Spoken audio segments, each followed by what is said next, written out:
big game changer is that 5G will use much higher frequency bands than previously thought viable for mobile broadband and other applications. Such millimeter wave signals have physical properties that are both a limitation and a strength. They tend to travel best in narrow and straight lines, and they do not go through physical objects as well. But brilliant engineers have developed new antennas that can aim and amplify signals. Now, to make this work, the 5G build-out is going to be very infrastructure intensive, requiring massive deployment of small cells. I'm confident that the actions will lead to a cornucopia of unanticipated, innovative uses and will generate tens of billions of dollars in economic activity. And that's damn important, because it means that U.S. companies will be the first out of the gate. And that is why 5G is a national priority, and stay out of the way of technological development. Unlike some countries, we do not believe that we should spend the next couple of years studying what 5G should be or how it should operate. The future has a way of inventing itself. Turning innovators loose is far preferable to expecting committees and regulators to define the future. We won't wait for the standards. We're already seeing the industry gearing up to seize this opportunity. Verizon and AT&T tell us they'll begin deploying 5G trials in 2017, and the first commercial deployments they're talking about are expected in 2020. And we're not done.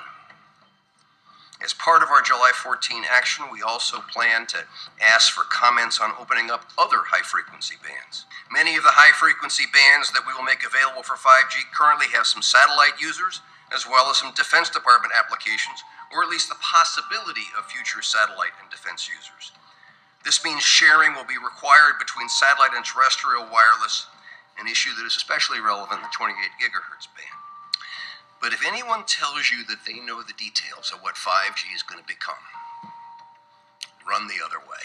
If something can be connected, it will be connected. Hundreds of billions of microchips connected in products from pill bottles to plant waterers.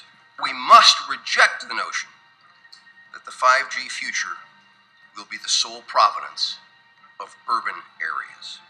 The 5G revolution will touch all corners of our country. A lot more antenna siting decisions by local governments, and tightened our shot clock for siting application reviews. America's local governments will play an important role in determining how we fulfill this national priority. You can be sure of only one thing. The biggest Internet of Things application has yet to be imagined. Tens of billions of dollars in economic activity. And that's damn important. And consumer alert tonight, the more we rely on smartphones, the more data we want and the more antennas we need. But at what cost? Workers say they're getting injured working on those antennas, and the constant push for more towers is putting them at risk. Team 10 troubleshooter Kristen Severin joins us. And Kristen, you talked to a San Diego company with a solution to keeping them safe. Yeah, there are 600,000 cell phone tower sites in the United States. They're everywhere, on the sides of buildings, streetlights, water tanks. But Team 10 learned thousands of those towers violate federal rules that are supposed to keep workers safe.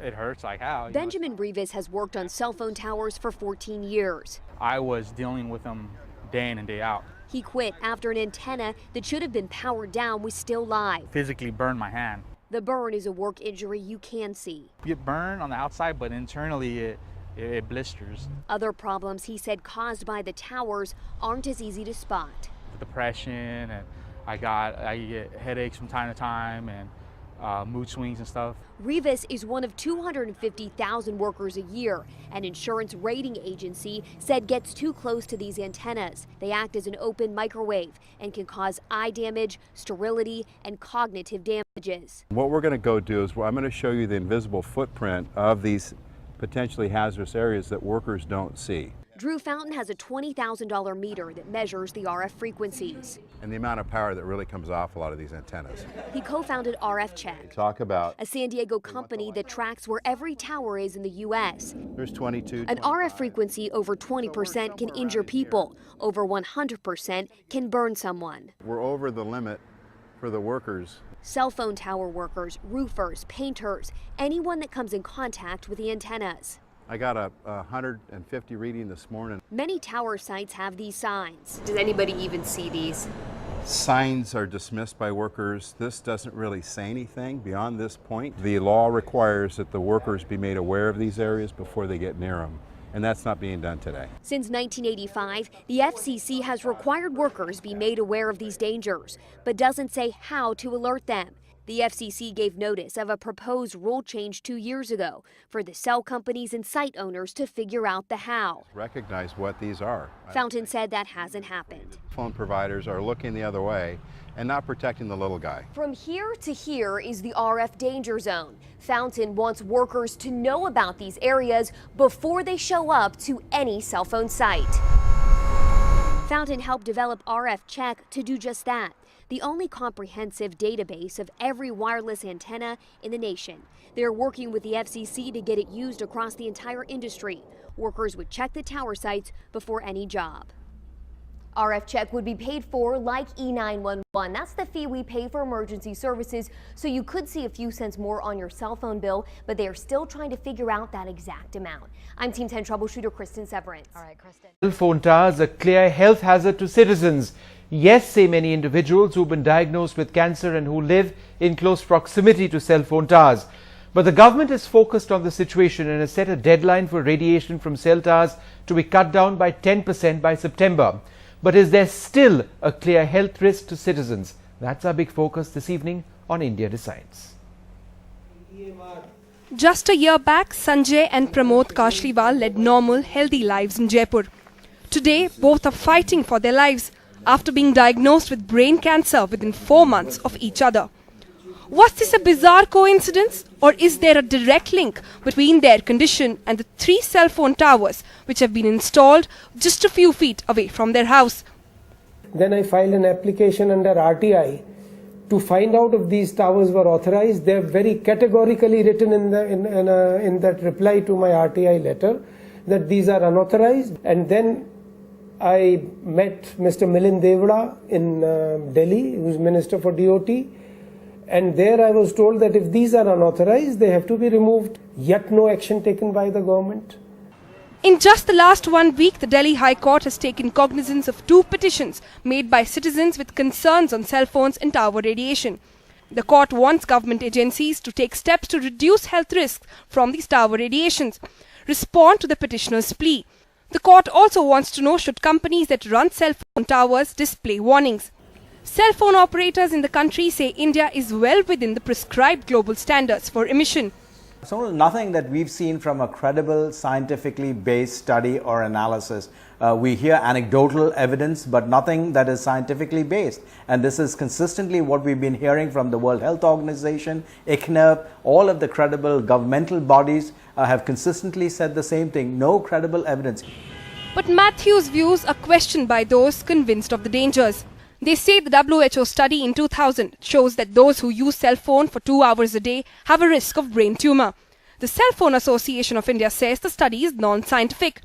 Critics say India adopts radiation norms specified by International Commission on Non-Ionizing Radiation Protection, which are outdated and don't account for conditions such as cancer. Cell phone operators say the UK Public Health Agency report this year concluded there is no credible evidence to suggest any correlation between radiation from towers and mobiles on human health. So is this unnecessary public panic? Or are we all at risk? It clearly depends on who you ask. Preeti Agarwal, a resident of Delhi's posh defence colony, was worried about headaches and sleepless nights. Now she carries a radiation detector. My mother was here, I had to send her back because I can't risk her life. All the time the radiation is so high, if you have seen the meter yourself, every corner of my house is at danger level. If I can't live in my house at peace or comfortable in my own house, where do I go? The point debated all around is that not all mobile phone users get cancer, but extensive usage and greater exposure can lead to several diseases including cancer. The government now needs to take strict action to set several minds at rest. With Bureau Inputs, I'm Sonal Mehrotra for NDTV. India's #1 news app just got even better. Download NDTV's new app. Fully optimized for Retina display. Full screen view. Faster response time. And Sudoku. NDTV's new iPad app. Download now.